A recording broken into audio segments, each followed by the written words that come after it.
Hi, good morning. It's Jim from maverickstar Observatory. I wanted to go through these four charts. I think they're all significant. I've pointed out on the charts, each one of them, some green lines of major changes of significance. But I just wanted to, bring you up to date with what's going on here at the observatory, because it's important. And I want to ask you what you would do in this situation. For 30 days on the website, we've had zero support financially, and yet we get 10,000 views go onto that website every week. So in the last 4 weeks we've had 40,000 people view, nobody click the donate button. The last 7 days here on YouTube, which is usually where we do make some money, I think we've had one donation, which is a reoccurring donation, and that was of 67 pence. So I want to ask you guys, in this situation, what would you do with this observatory? Something needs to change, because I'm starting to think, oh, we need to do something else here. It can't go on like this. I think you'll agree.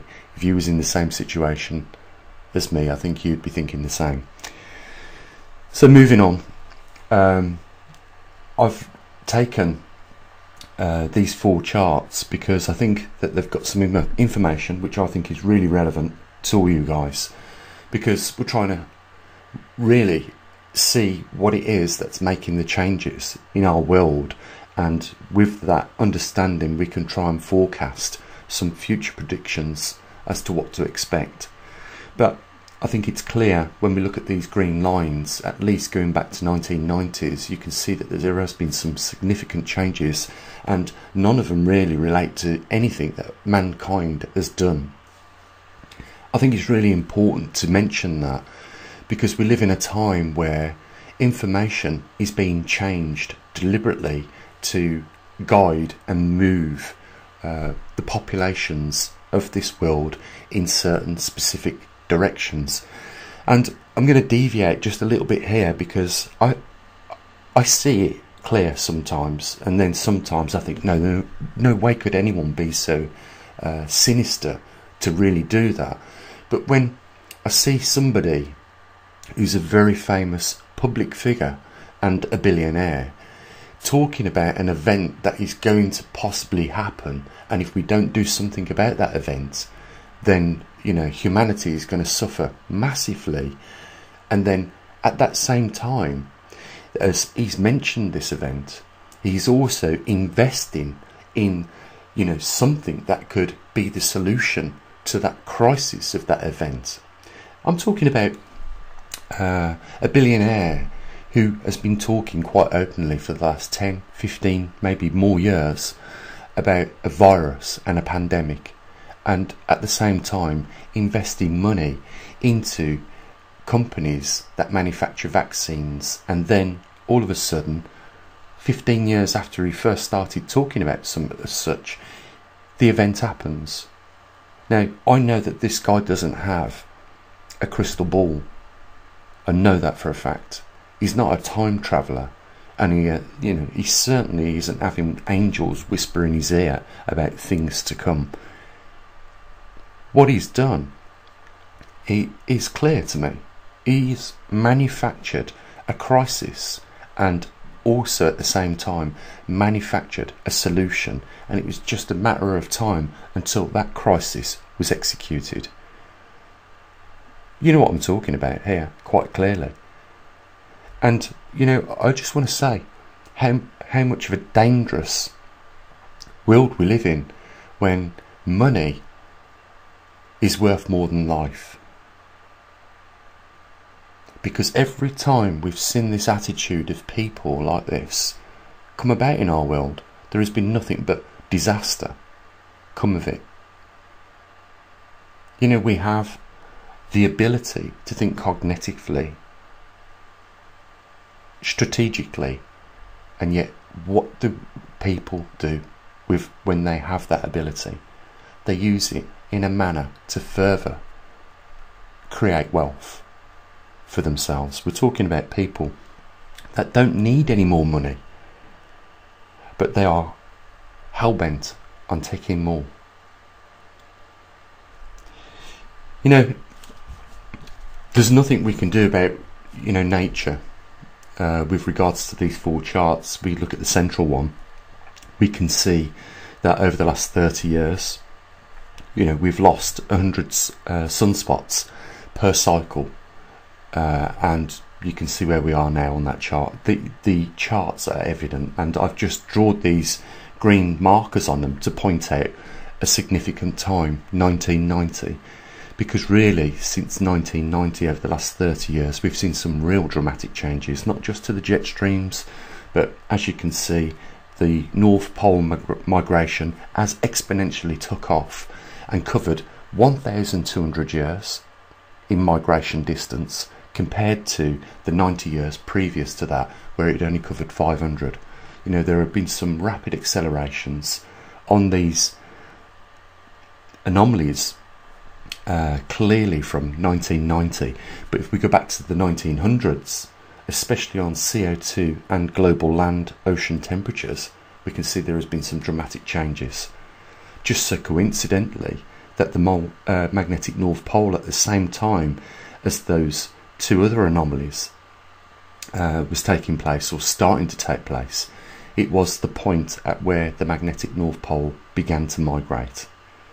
And here we see in the central screen, you know, the last 3 solar cycles, and going back from the 90s, we see an acceleration in the magnetic pole migration, global land and sea temperatures, and CO2.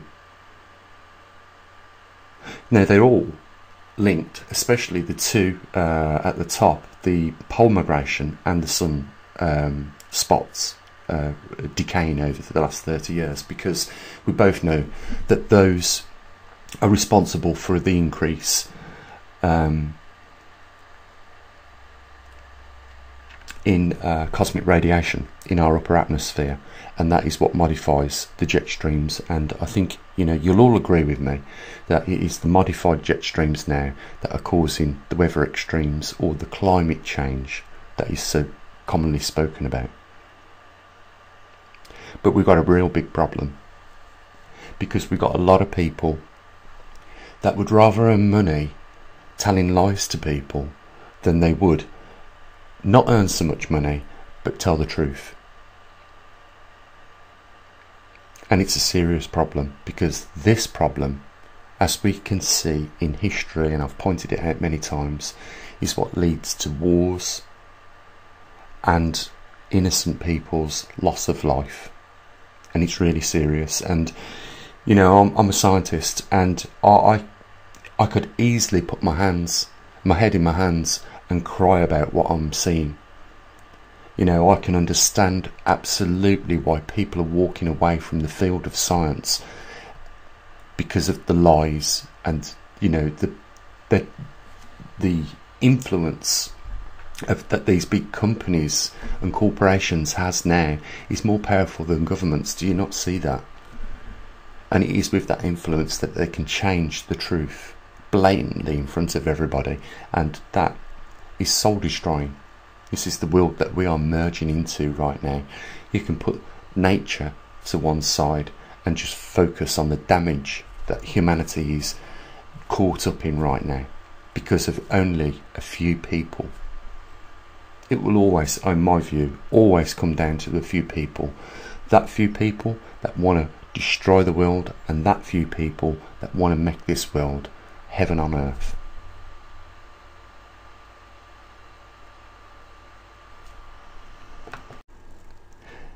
The thing is, you know, I really have my work cut out for me, and I can understand why a lot of scientists have walked away from the field of science in different disciplines. I mean, every time we switch on the TV, we hear the mainstream media driving these corporate ideas that CO2 has caused climate change. Yes, we can associate with climate change because we see the effects of it, but it's the reasons that they're telling us are causing these effects is the big lie.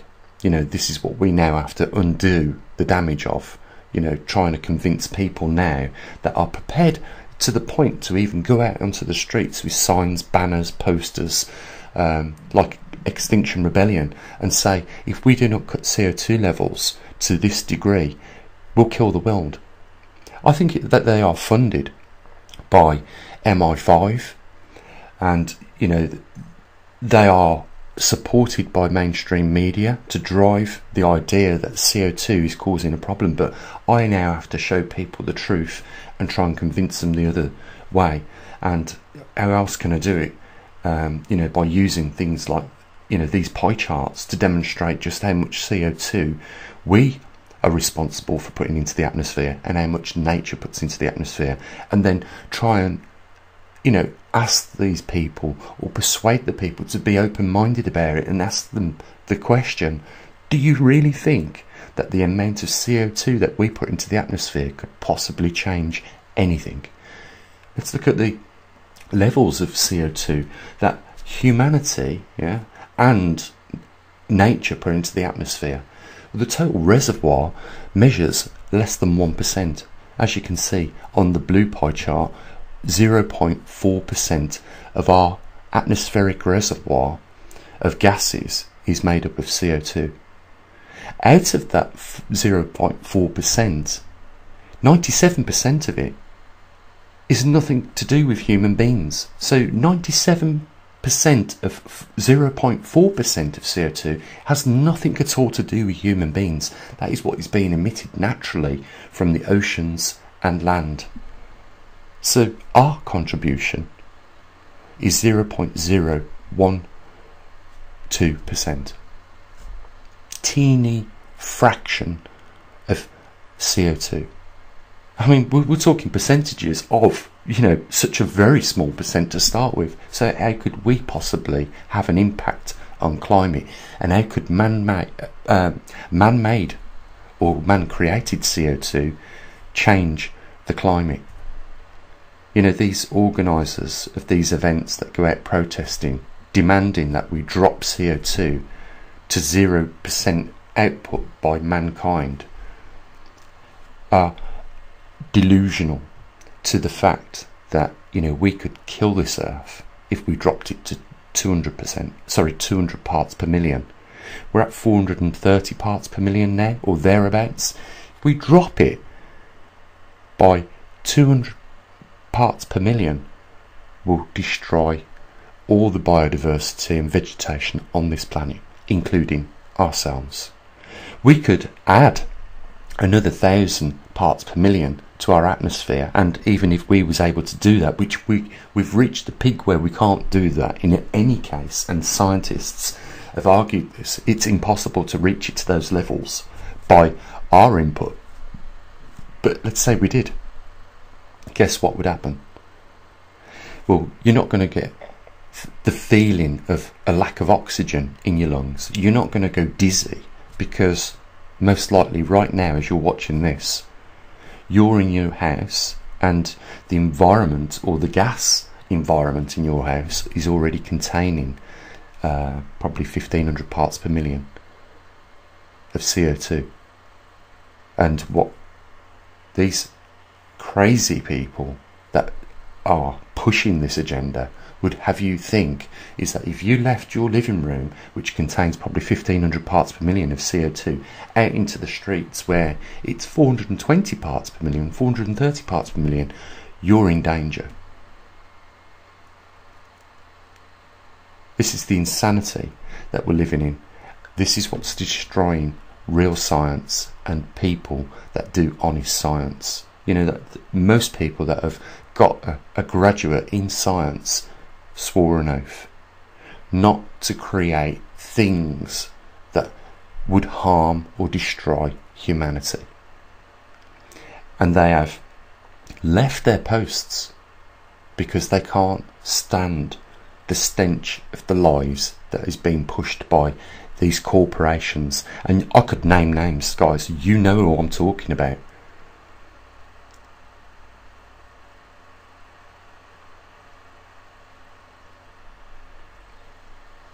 It will be, if we don't start standing up to this, and if we don't start sticking together and working together and supporting each other, we're going to go into a night without no oil in our lanterns. I guarantee it. And there's only one place that this leads to. and that is a lack of truth, a lack of clarity, a lack of understanding. This is where we are heading. Guys, there's a link down there if you want to help support the observatory. It's in a great need of some support. It's a terrible start to the month again. We can't continue going down this road. I just want to ask you, if you was in my situation, what would you do? Links down there. Guys, have an amazing day. Take care of your loved ones, and as always, bye for now.